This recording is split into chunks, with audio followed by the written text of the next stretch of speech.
Assalamualaikum warahmatullahi wabarakatuh. Izin memperkenalkan diri, nama saya Anggun Nabila dari kelas A2 Prodi Pendidikan Bahasa dan Sastra Indonesia.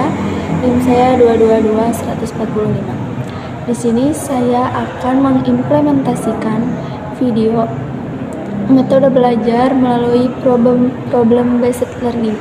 Silakan menyaksikan.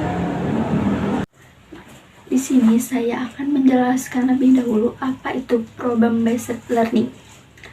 Menurut Kamdi 2007, problem based learning merupakan model kurikulum yang berhubungan dengan masalah dunia nyata siswa. Masalah yang diseleksi mempunyai dua karakteristik penting. Pertama, masalah harus autentik yang berhubungan dengan konteks sosial siswa. Kedua, masalah harus berakar pada materi subjek dari kurikulum. Terdapat 3 ciri utama dari model problem-based learning. Pertama, problem-based learning merupakan rangkaian aktivitas pembelajaran. Artinya, dalam perimplementasiannya PBL ini, ada sejumlah kegiatan yang harus dilakukan siswa. Siswa tidak hanya mendengar, mencatat, kemudian menghafal materi pelajaran.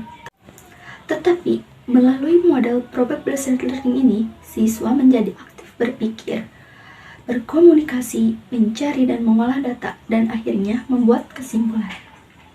Kedua, aktivitas pembelajaran diarahkan untuk menyelesaikan masalah. Problem-based learning ini menempatkan masalah sebagai kata kunci dari proses pembelajaran. Artinya, tanpa masalah pembelajaran tidak akan mungkin bisa berlangsung. Ketiga, pemecahan masalah menggunakan pendekatan berpikir secara ilmiah. Menurut Nur Hadi tahun 2004, problem-based learning adalah kegiatan interaksi antara stimulus dan respon, merupakan hubungan antara dua arah belajar dan lingkungan. Lingkungan memberi masukan kepada siswa berupa bantuan dan masalah, sedangkan sistem saraf otak berfungsi menafsirkan bantuan itu secara efektif sehingga sistem saraf otak dapat berfungsi menafsirkan bantuan itu secara efektif sehingga yang dihadapi dapat diselidiki, dinilai, dianalisis, serta dicari pemecahannya dengan baik. PBL merupakan sebuah pendekatan pembelajaran yang menyajikan masalah konseptual sehingga merangsang siswa untuk belajar. PBL merupakan suatu model pembelajaran yang menantang siswa untuk belajar, bekerja secara berkelompok untuk mencari solusi dari permasalahan dunia nyata. Masalah ini digunakan untuk mengikat siswa pada rasa ingin tahu pada pembelajaran yang dimaksud. Berdasarkan uraian mengenai PBL dapat disimpulkan bahwa PBL merupakan pembelajaran yang menghadapkan siswa pada masalah dunia nyata untuk memulai pembelajaran. Masalah yang diberikan kepada siswa sebelum siswa mempelajari konsep atau materi yang berkenaan dengan masalah yang harus dipecahkan. Dengan demikian, untuk memecahkan masalah tersebut, siswa akan mengetahui bahwa mereka membutuhkan pengetahuan baru yang harus dipelajarinya untuk memecahkan masalah yang diberikan. Selanjutnya, ada langkah-langkah model pembelajaran problem-based learning. Yang pertama ada fase 1, yaitu orientasi siswa pada masalah. Di sini, guru menjelaskan tujuan pembelajaran, menjelaskan perlengkapan penting yang dibutuhkan, memotivasi siswa terlibat pada akibat pemecahan masalah yang dipilihnya. Fase 2, mengorganisasikan siswa untuk belajar. Di sini, guru membantu siswa mendefinisikan dan mengorganisasikan tugas belajar yang berhubungan dengan masalah tersebut. Adapun tujuan dari problem-based learning itu antara lain: pertama, untuk mendorong kerjasama penyelesaian tugas antar siswa. Yang kedua, memiliki elemen-elemen belajar mengajar sehingga mendorong tingkah laku, pengamatan siswa dan dialog dengan lainnya. Yang ketiga, melibatkan ranah kognitif, efektif, dan psikomotorik pada siswa secara seimbang, sehingga hasilnya bisa lebih lama diingat oleh siswa. Dan 5, dapat membangun optimisme siswa bahwa masalah adalah sesuatu yang menarik untuk dipecahkan, bukan sesuatu yang harus dihindari. Berdasarkan pendapat tersebut dapat disimpulkan bahwa proses pembelajaran di lingkungan sekolah pada dasarnya memiliki tujuan yang sama dengan yang lainnya, yakni mendorong siswa untuk meningkatkan hasil belajar pada siswa menjadi lebih baik. Oleh sebab itu, sangat diperlukan guru pembimbing dalam memecahkan masalah yang dihadapi, baik masalah yang sedang terjadi maupun yang belum terjadi, untuk dipecahkan alternatif dan solusinya. Adapun kelebihan dan kekurangan metode pembelajaran problem-based learning. Di sini ada kelebihan. Pertama, siswa lebih memahami konsep yang diajarkan sebab mereka sendiri yang menemukan konsep tersebut. Yang kedua, melibatkan secara aktif, memecahkan masalah dan menuntut keterampilan berpikir siswa yang lebih tinggi. 3. Pengetahuan tertanam berdasarkan skemata yang dimiliki oleh siswa sehingga pembelajaran lebih bermakna. Dan yang keempat, siswa dapat merasakan manfaat dari pembelajaran sebab masalah-masalah yang diselesaikan langsung dikaitkan dengan kehidupan nyata. Hal ini dapat meningkatkan motivasi dan ketertarikan siswa terhadap bahan yang dipelajari. Yang kelima, menjadikan siswa lebih mandiri dan dewasa, mampu memberi aspirasi dan menerima pendapat dari orang lain. Lalu, ada kekurangan metode pembelajaran problem-based learning, yaitu persiapan pembelajaran seperti alat, problem, dan konsep yang kompleks, sulitnya mencari permasalahan yang relevan, sering terjadi miskonsepsi, dan memerlukan waktu yang cukup panjang. Assalamualaikum anak-anak. Waalaikumsalam Ibu. Baik, gimana kabarnya anak-anak? Alhamdulillah baik Bu. Ibu gimana? Alhamdulillah baik. Sebelum kita belajar, kita berdoa dulu ya. Siapa di sini? KM-nya? Dewi. Baik, silakan. Sebelum belajar, kalau kita berdoa terlebih dahulu, berdoa mulai. Berdoa selesai. Segera beri salam. Assalamualaikum warahmatullahi wabarakatuh. Waalaikumsalam warahmatullahi wabarakatuh. Sebelum mulai pelajaran, Ibu absen dulu ya. Baik, Ibu akan menanyakan siapa yang hari ini yang tidak masuk? Nenek, Bu. Oh, Nenek. Kenapa? Kemana? Katanya ada acara keluarga. Terus siapa lagi? Asal Bu, kenapa? Sakit katanya. Semoga didoakan ya, semoga cepat sembuh. Ya, baik anak-anak, pelajaran kali ini Ibu akan menjelaskan lebih dalam apa yang diajarkan.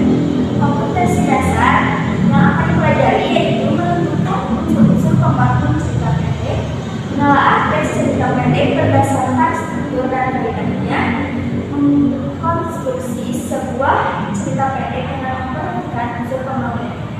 Dan tujuan dari pembelajaran ini, peserta didik dapat menentukan unsur-unsur pembangun cerita pendek, menelaah teks cerita pendek, struktur dan kaidah, menentukan topik, dan mempresentasikan cerita pendek. Baik anak-anak, sebelum pelajaran ini dimulai, Ibu akan mengulas pembelajaran itu kemarin. Apa ada yang masih ingat? Saya Bu, Apa? cerita itu adalah cerita pendek. Ya, terus kan ada unsur-unsurnya. Coba bisa disebutkan. Yang satu ada tema, yang kedua ada tokoh, yang ketiga ada alur cerita, yang keempat ada latar, ada gaya bahasa, dan ada juga sudut pandang. Baik, itu saya sudah mengingat dan kemarin Ibu hanya menjelaskan tentang apa itu CLP dan unsur-unsurnya. Sekarang Ibu akan memperlihatkan sebuah video untuk kalian analisis. Ya, udah.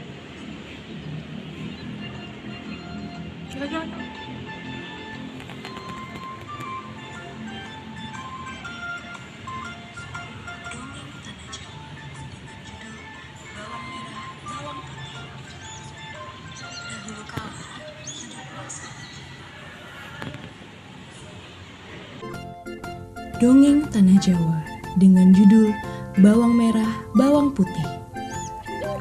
Dahulu kala, Hiduplah seorang janda dengan 2 putrinya bernama Bawang Merah dan Bawang Putih. Namun, janda itu memperlakukan Bawang Putih seperti pembantu, karena memang Bawang Putih bukan putri kandungnya sendiri. Suatu ketika, baju merah kesayangan ibu tirinya hanyut pada saat Bawang Putih mencucinya di sungai dekat hutan. Ibu tirinya amat marah dan menyuruh Bawang Putih mencari baju itu sampai ketemu. Ketika sedang mencari baju merah itu, Bawang Putih bertemu dengan seorang nenek yang tinggal dekat sungai. Ternyata, tak sengaja, baju merah itu sudah ditemukan si nenek. Si nenek akan mengembalikan baju itu asalkan Bawang Putih mau menemaninya selama 1 minggu di rumahnya. Bawang Putih pun setuju. Setelah 1 minggu, si nenek lalu mengembalikan baju merah itu. Karena Bawang Putih sangat baik dan rajin, si nenek memberi Bawang Putih sebuah labu kuning. Bawang Putih kemudian pulang dengan membawa baju merah dan sebuah labu. Setelah menyerahkan baju merah itu kepada ibu tirinya, Bawang Putih lalu membelah labu kuningnya. Alangkah terkejutnya, ternyata dalam labu itu berisi penuh dengan emas permata yang tak ternilai harganya. Melihat hal itu, ibu tirinya dan Bawang Merah yang serakah langsung merebut emas dan permata itu. Karena ingin mendapatkan emas permata lebih banyak lagi, si ibu tiri langsung berpikir untuk meniru apa yang dilakukan Bawang Putih. Maka, si ibu tiri menyuruh Bawang Merah pergi menemui si nenek itu dan minta tinggal di rumahnya untuk menemaninya selama 1 minggu. Setelah 1 minggu, Bawang Merah pamit pulang dan meminta hadiah sebuah labu. Si nenek pun memberinya sebuah labu. Sampai di rumah, Bawang Merah dan ibunya segera membelah labu tersebut. Tapi ternyata bukan emas permata yang keluar dari labu tersebut, melainkan ular dan kalajengking. Hewan-hewan itu langsung menyerang Bawang Merah dan si ibu tiri. Beruntung, mereka masih bisa menyelamatkan diri. Akhirnya, Bawang Merah dan ibunya meminta maaf kepada Bawang Putih. Jadi, dari kisah ini kita bisa belajar bahwa keserakahan akhirnya bisa berujung pada petaka. Maka dari itu, kita patut bersyukur dengan apa yang kita miliki.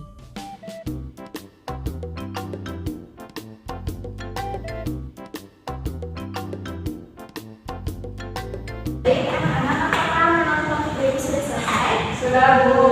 Nah, sekarang tugas kalian menganalisisnya. Setelah dianalisis, kalian boleh merepresentasikannya. Baik, Bu. Tidak lupa pembagiannya dibagi 2 kelompok ya. Kalau diujikan, itu diceritakan ulang kembali. Apakah menganalisisnya sudah? Sudah, Bu. Jika sudah, coba perwakilan kelompoknya untuk mempresentasikan apa yang sudah dianalisis.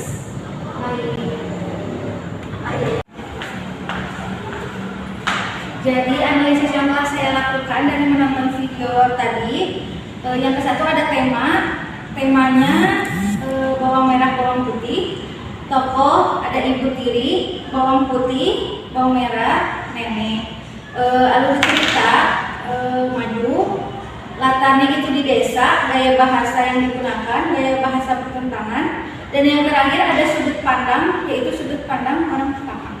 Baik, terima kasih. Coba beri tepuk tangan. Ya, boleh dulu. Udah dulu. Baik, Ibu rasa kalian sudah cukup mengerti tentang materi yang Ibu sampaikan mengenai menganalisis unsur pembangun cerpen. Cukup sekian pembelajaran yang dapat Ibu sampaikan. Kita bertemu lagi di minggu depan. Wassalamualaikum warahmatullahi wabarakatuh. Sekian video yang dapat saya sampaikan. Mohon maaf bila banyak kesalahan. Akhiri kalam. Wassalamualaikum warahmatullahi wabarakatuh.